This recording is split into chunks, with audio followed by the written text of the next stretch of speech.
50% of the American workforce quietly quit their jobs in 2022. Not walked out. Not handed in a resignation letter. Just stopped going above and beyond, and nobody could technically fire them for it. That single statistic shook boardrooms, confused HR departments, and ignited a debate that is still burning today. Half the workforce doing the bare minimum and calling it a revolution. So what actually happened?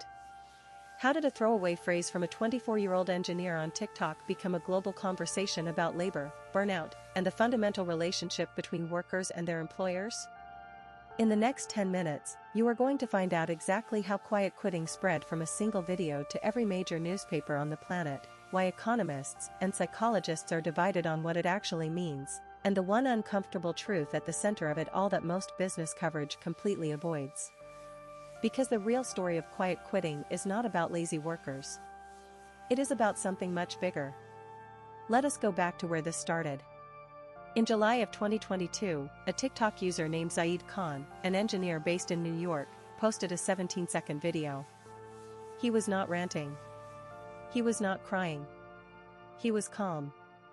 He said, and these are the words that changed everything: work is not your life. Your worth is not defined by your productivity. He called the idea quiet quitting. The video hit 4 million views almost immediately. Within days, the phrase was everywhere. But here's what nobody talks about. Zaid Khan did not invent the concept.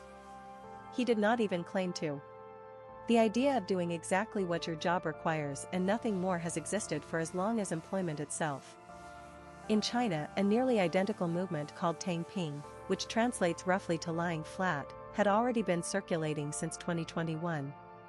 It was a direct response to the brutal hustle culture of Chinese tech companies, where 80-hour work weeks were normalized and even glorified. Young Chinese workers were publicly declaring they would no longer sacrifice their health and personal lives for corporate success.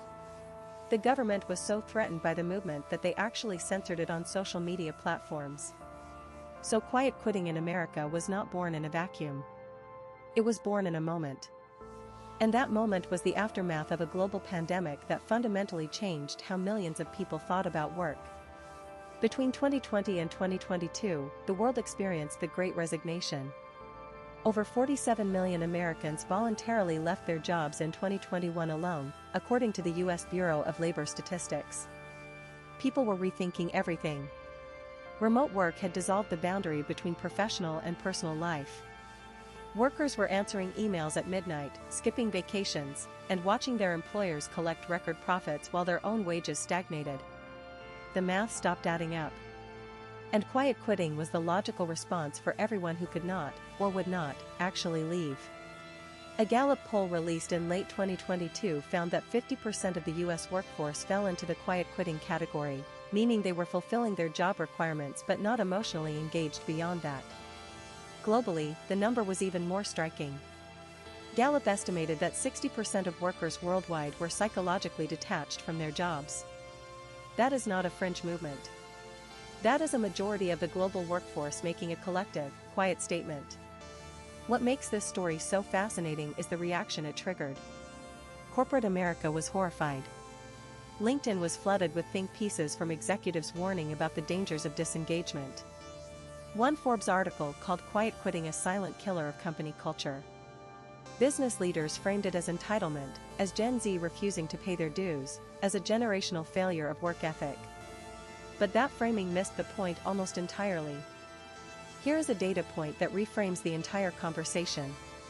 According to the Economic Policy Institute, worker productivity in the United States increased by 61% between 1979 and 2020. Over that same period, wages for non-supervisory workers grew by just 17%. In other words, American workers became dramatically more productive over 4 decades and kept almost none of the financial reward. If anyone stopped holding up their end of the bargain, the data suggests it was not the workers. So why did quiet quitting resonate so deeply and so fast? Part of the answer is generational. Millennials and Gen Z entered the workforce during or after the 2008 financial crisis. They were told that if they worked hard, showed loyalty, and went above and beyond, they would be rewarded. What they experienced instead was mass layoffs, contract work with no benefits, rising housing costs, and student debt that made the promised rewards feel permanently out of reach. The unspoken contract between employer and employee had already been broken long before anyone coined the phrase quiet quitting. But the movement was not limited to young workers. Teachers, nurses, retail employees, and logistics workers, people at every stage of their careers, reported the same emotional shift. Pandemic burnout had hit essential workers particularly hard.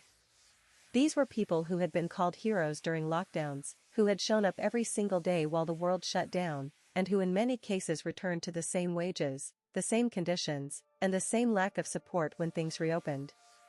Their quiet quitting was not apathy. It was self-preservation. And here's where the psychology gets really interesting. Researchers at the University of Arizona published findings in 2023 suggesting that quiet quitting is significantly correlated with poor management rather than poor worker attitude. The study found that employees were far more likely to disengage when they felt their managers were unfair, uncommunicative, or failed to recognize effort. In short, quiet quitting is often a symptom of bad leadership, not bad employees. That distinction matters enormously, and most mainstream coverage buried it. The global dimension of this movement deserves serious attention.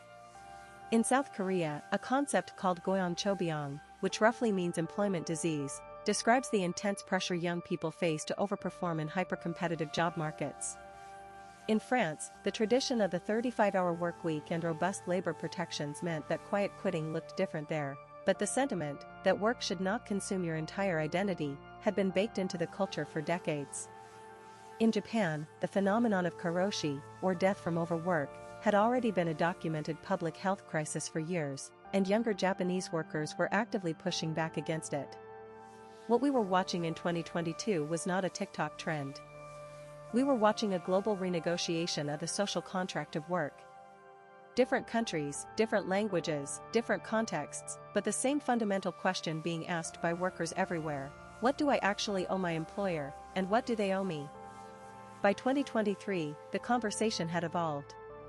Some companies actually responded thoughtfully.